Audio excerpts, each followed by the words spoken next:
Olá, o panorama desta quinta-feira, 30 de julho, está começando.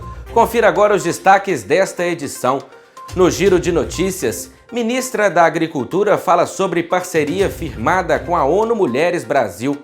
Grupo Saúde e Vida de Santa Bárbara do Leste produz vídeos para combater o sedentarismo dos alunos na quarentena.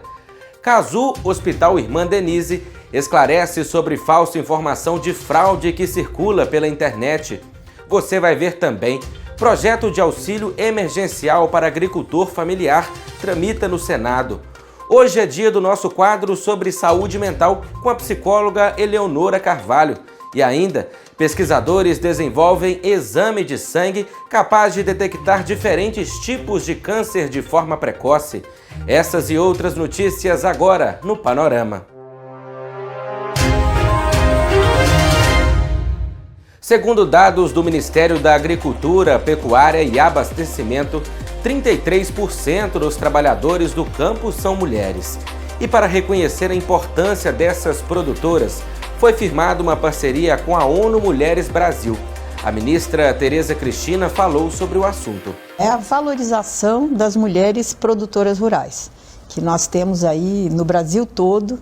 Mulheres pescadoras, mulheres extrativistas, mulheres que são arrimo nas suas pequenas propriedades familiares, avós, tias, irmãs, enfim, que trabalham com a agropecuária para sustentar suas famílias. Mulheres que desafiam aí todas essas desigualdades e por tudo isso que elas têm que passar para poder manter as suas famílias e ainda produzir. Você conhece o Batalhão de Choque da Polícia Militar de Minas Gerais? Esta é uma unidade especial subordinada ao Comando de Policiamento Especializado, destinada a atuar em casos de graves perturbações da ordem, em ocorrências que extrapolem a capacidade de atendimento pelas unidades de emprego operacional, regiões da Polícia Militar ou situações que exijam o emprego de técnicas especiais. Olá, eu sou o Tenente Santiago, do Batalhão de Choque da Polícia Militar de Minas Gerais.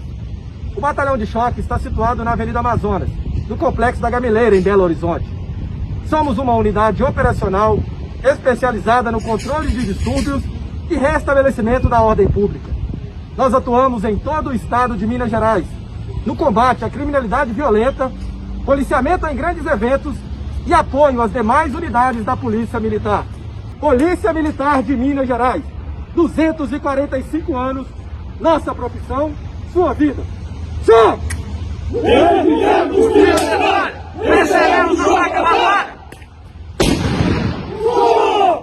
O Grupo Saúde e Vida de Santa Bárbara do Leste teve que interromper as suas atividades devido à pandemia, mas os responsáveis pelo projeto, mesmo à distância, têm dado assistência aos alunos. Por meio de vídeo, eles mostram alguns exercícios que podem ser feitos em casa para manter a saúde em meio ao sedentarismo da quarentena.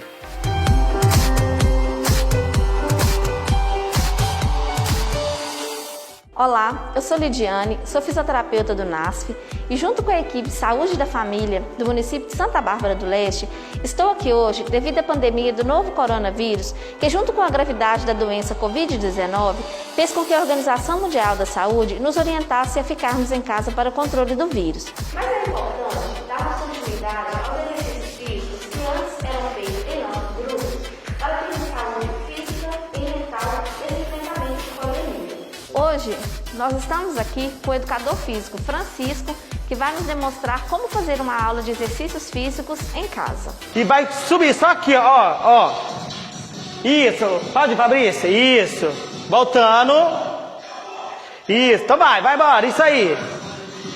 Isso. Agora, Fabrícia, você vai fazer, o circuito aqui, ó.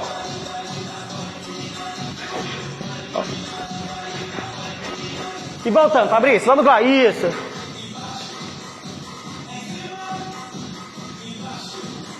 Isso. Muito bom, Fabrícia.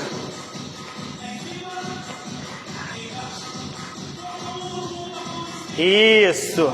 Agora, Fabrício, a gente vai correr no lugar, gente. Uma corridinha caseira, ó. Isso. E vocês podem elevar o joelho até onde for o limite de vocês, ok? O Casu Hospital Irmã Denise informou que a acusação que circula nas redes sociais de que a unidade hospitalar realiza fraudes em laudos e declarações de óbito com o objetivo de receber verbas governamentais é falsa e infundada, pois o hospital recebe apenas pelo serviço habilitado, que é a disponibilização dos leitos para tratamento da doença. Veja o comunicado.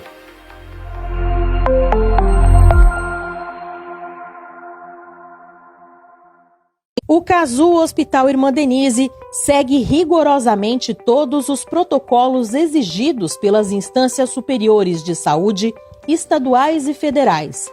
O hospital não é porta de entrada direta de pacientes SUS que precisam de internação para a Covid-19, de modo que todos os pacientes suspeitos ou positivos são encaminhados via SUS Fácil. Quem determina e encaminha os pacientes que o SUS irá receber é a Central de Regulação de Leitos Estadual. Em Caratinga, a triagem é realizada na UPA. É lá que o paciente recebe o diagnóstico de suspeito ou positivo para a Covid-19. E só então, com o laudo dado pelo médico de plantão na unidade de pronto atendimento, é que o paciente é encaminhado ao Casu. O diagnóstico e a necessidade de internação desses pacientes são definidos pela equipe da UPA. Esclarecemos mais uma vez que a acusação que circula nas redes sociais de que o Casu realiza fraudes em laudos e declarações de óbito com o objetivo de receber verbas governamentais é falsa e infundada, pois o hospital recebe apenas pelo serviço habilitado, que é a disponibilização dos leitos para tratamento da doença. Não compartilhe notícias falsas, pois quem comete este ato pode ser punido com base nas penas para os crimes de calúnia, injúria e difamação previstos no Código Penal brasileiro. Entre em contato conosco sempre que precisar confirmar alguma informação.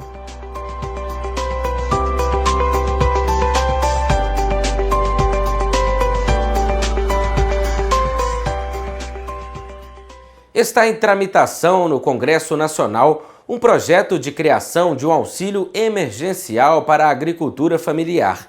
Esse benefício tem como objetivo estender as medidas de enfrentamento da crise aos produtores que ainda não haviam sido contemplados. A proposta foi aprovada pela Câmara dos Deputados e agora segue para votação no plenário virtual do Senado. Só então poderá ser sancionada ou vetada pela presidência. De acordo com o texto, poderão ter acesso às medidas os agricultores familiares, pescadores, extrativistas, silvicultores e aquicultores. O produtor que ainda não tiver sido contemplado com o auxílio emergencial poderá receber do governo o valor total de R$ 3.000, dividido em 5 parcelas de R$ 600. Se o beneficiário for uma mulher provedora de família, ela terá direito a R$ 6.000. Baseado no estudo das informações do Ministério da Cidadania, que é o CAD único, da Declaração de Aptidão do Ministério da Agricultura, dos dados do IBGE, do apoio do Ministério da Economia, nós identificamos um contingente muito grande de agricultores familiares que não têm e não tiveram nenhum acesso às políticas públicas do governo, especialmente nesse período de pandemia, que nós estamos considerando os invisíveis para o Estado brasileiro. E, além de definir no dispositivo, contemplando os 26 projetos apresentados por mais da metade dos parlamentares desta Casa, nós também adotamos um parâmetro de ter ali um início de uma inclusão produtiva, acatando aqui também um fomento produtivo. Também vimos aqui a necessidade de inserir no dispositivo políticas diferenciadas para as mulheres do campo, as mulheres rurais, reconhecendo o protagonismo e a importância da mulher na economia agrícola, especialmente da agricultura familiar. Os requisitos da ajuda para agricultores são parecidos com os do auxílio emergencial de outros profissionais. O titular não pode ter emprego formal nem receber outro benefício previdenciário, exceto Bolsa Família ou seguro-defeso. A renda familiar total deve ser de até 3 salários mínimos. O beneficiário também não pode ter recebido em 2018 rendimentos tributáveis acima de R$ 28.559,70. A proposta também estabelece um fomento emergencial para apoiar a atividade de agricultores em situação de pobreza e extrema pobreza durante o estado de calamidade pública. Outro ponto do projeto concede o auxílio garantia safra automaticamente a todos os agricultores aptos a receber esse benefício, desde que apresentem laudo técnico de vistoria municipal comprovando a perda da safra. O texto também institui linhas de crédito rural no âmbito do PRONAF, Programa Nacional de Fortalecimento da Agricultura Familiar. Assim como o auxílio, essa série de medidas também deve beneficiar agricultores com renda familiar mensal de até 3 salários mínimos. Hoje é dia do nosso quadro sobre saúde mental com a psicóloga Eleonora Carvalho. E ela vai trazer mais um assunto que pode te ajudar a lidar com os temas do dia a dia, contribuindo com o seu bem-estar. Veja. Hoje, no nosso momento sobre saúde mental, vamos falar um pouquinho sobre a questão do toque em relação a esse momento que estamos vivendo. O toque, o transtorno obsessivo-compulsivo, ele é um transtorno que existe e que ele traz para as pessoas que o apresentam algumas formas de rituais. E muitas vezes eles estão relacionados à questão da limpeza. Como nesse momento do coronavírus estão falando muito sobre esse cuidado da higienização, as pessoas que têm toque ou que têm alguns traços desse transtorno podem estar mais incomodadas. Por quê? Porque na verdade já é um comportamento de um ritual em relação à limpeza que faz parte da sua conduta. E quando vem essa exigência, esse processo fica mais sofrido para o próprio indivíduo. Por quê? Porque ele começa a entender que da forma que ele fazia antes não é necessário, e que ele precisa exagerar ou fazer mais por esse movimento da limpeza.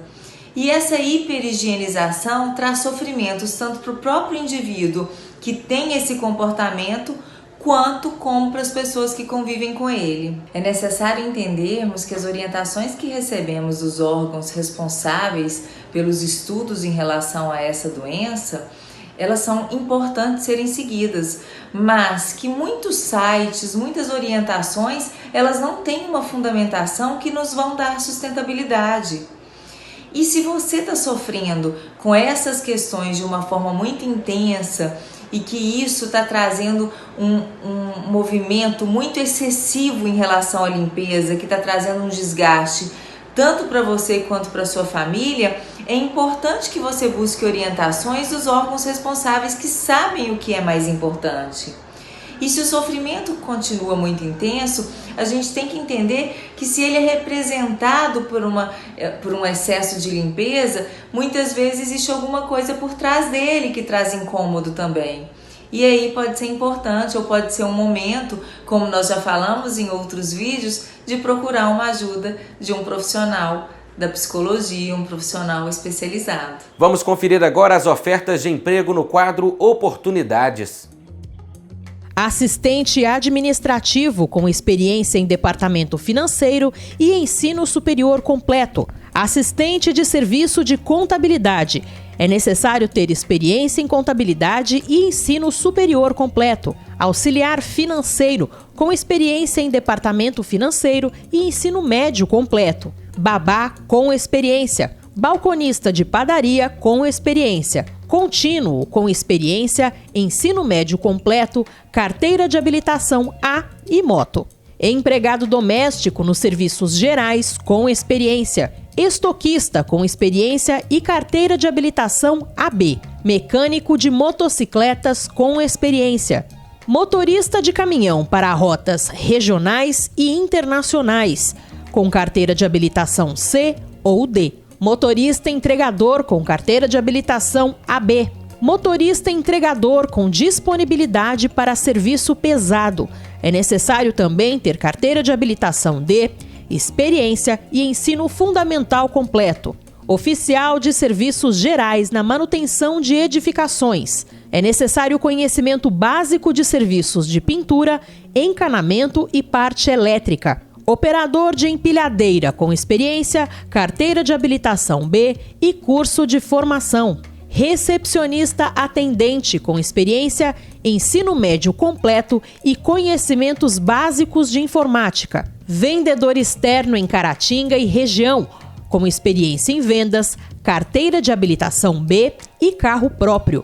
Vendedor com carteira de habilitação D, experiência em vendas e ensino superior completo. Vendedor externo com experiência em vendas, carteira de habilitação B, veículo próprio e ensino fundamental completo. Devido à suspensão dos atendimentos presenciais do Cine, os interessados devem enviar cartas de encaminhamento pelo aplicativo Cinefácil ou pelo portal Emprega Brasil.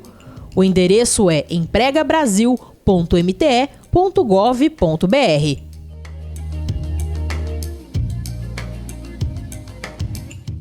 E chegou a hora de ver qual é a previsão do tempo para Caratinga e região. Amanhã em Caratinga a previsão é de sol com muitas nuvens, com chuva a qualquer momento. Mínima de 14 e a máxima de 24 graus. Em Ubaporanga, nesta sexta-feira, a previsão é de tempo nublado durante o dia e a noite, com chuva a qualquer hora. A temperatura mínima é de 14 e a máxima de 25 graus. Em Santa Rita de Minas, o dia é de sol com muitas nuvens e chuva a qualquer hora. Mínima de 13 e a máxima de 23 graus. Já pensou em um exame de sangue capaz de detectar tipos de câncer de forma precoce? Pois é, pesquisadores da China e da Califórnia, nos Estados Unidos, desenvolveram um teste que conseguiu identificar os cânceres coloretal, de estômago, esôfago, pulmões e fígado, até 4 anos antes dos métodos convencionais. A pesquisa, publicada na revista científica Nature, uma das mais importantes do mundo, recolheu amostras de mais de 120 mil pessoas saudáveis. Elas foram monitoradas ao longo de 10 anos e submetidas a um exame de sangue capaz de medir o DNA de um tumor em circulação no corpo humano.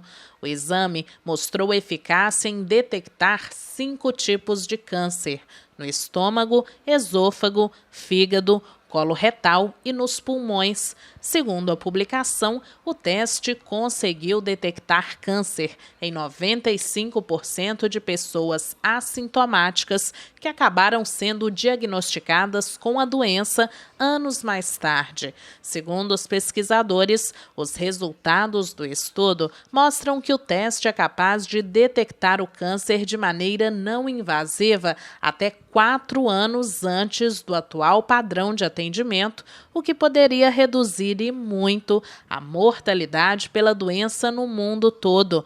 De acordo com cientistas, por enquanto, o exame tem como foco pessoas com histórico familiar de câncer ou fatores de risco para a doença. A parceria entre pesquisadores americanos e chineses pretende agora comercializar o teste. A ideia é que no futuro ele possa ser incluído nos exames de sangue de rotina feitos durante os check-ups anuais. O câncer ele perde esses constrangimentos que a sociedade celular dá a esta célula. Como perdeu esse constrangimento, essa célula perde a capacidade de se controlar. Ela não morre quando deveria morrer, ela atua se dividindo o tempo inteiro. Então vamos raciocinar o seguinte, quer dizer, se eu tenho um câncer de um órgão, mama por exemplo, essa célula precisa crescer, vencer os mecanismos que impedem esse crescimento, ela tem que aprender mecanismos de invasão dos tecidos, porque ela começa a crescer e invadir, ela entra dentro da corrente sanguínea, que é um lugar extremamente agressivo para as células, consegue sobreviver a essa corrente sanguínea, atinge um outro órgão, se instala num órgão onde ela nunca esteve, invade esse órgão onde ela nunca esteve e ali cria um tumor. Quer dizer, é um mecanismo extremamente sofisticado do ser humano. Então, câncer é uma doença bastante complexa e que envolve todos os mecanismos de uma célula e de um sistema. É uma doença do sistema. Então, as causas são aquelas que afetam os genes que controlam esse mecanismo de proliferação. E os defeitos que levam a isso são centenas. São várias drogas cancerigênicas. O sol é cancerigênico, o arsênico, o cigarro, não preciso nem se dizer isso, que talvez seja uma das causas mais graves da nossa sociedade, permitida. Se você tirasse o fumo do mundo, teoricamente se acredita que 50% dos casos de câncer diminuiria. Quer dizer, o fumo é um crime. Então é muito difícil você determinar uma causa inicial, porque às vezes são alterações de um ponto muito pequeno do gene, que essa alteração leva muitos anos para causar o número de alterações suficientes para provocar o câncer. Então como é que você vai regredir para descobrir qual foi aquela coisa inicial? Então a complexidade do câncer, a complexidade da pesquisa do câncer é justamente essa. O fator inicial da transformação maligna, ele é muito delicado e muito pequeno. Na imensa maioria dos casos de câncer, o tratamento ainda é a retirada. Quer dizer, eu retiro esse órgão. Se você tem, eu retiro esse tumor com uma área normal em volta. Quer dizer, nós ainda não conseguimos eliminar as causas e regredir o câncer. Então o diagnóstico precoce é mais importante do que os mecanismos que você vai usar para destruir. A humanidade está vivendo muito mais. E o câncer é uma doença do desgaste da célula. Então é natural que você tenha um volume maior de casos de câncer. Mas ao contrário disso, está se morrendo menos, porque os diagnósticos estão sendo mais precoces. Dos últimos anos para cá, depois da era da genômica, a gente começou a descobrir um início, nós estamos começando a dar os primeiros passos do entendimento e da universalização. Para você ter uma ideia, por exemplo, um câncer, ele não é homogêneo. Partes dele têm características diferentes de outras partes. Então, hoje em dia, se individualiza o tratamento. A gente conhece algumas causas genômicas ou alguns fatores que são mais importantes e consegue bloquear esses fatores. Não é 1 mais 1 igual a 2. É mais complexo. E é melhor se pensar complexo em câncer, porque é uma doença de características complexas mesmo. Esse tipo de notícia que nós gostamos de anunciar. Felizmente, o diagnóstico de um câncer já deixou de ser uma sentença. E é muito bom poder registrar cada vez mais os progressos da ciência nessa área. Vamos caminhando para o final da edição desta quinta-feira. Para seguir conectado com as principais notícias do momento, basta acessar as nossas redes sociais. E se você ainda não conhece o Facebook e o Instagram do Panorama, vale a pena conferir. Vamos ficando por aqui. Obrigado pela audiência e companhia e até amanhã.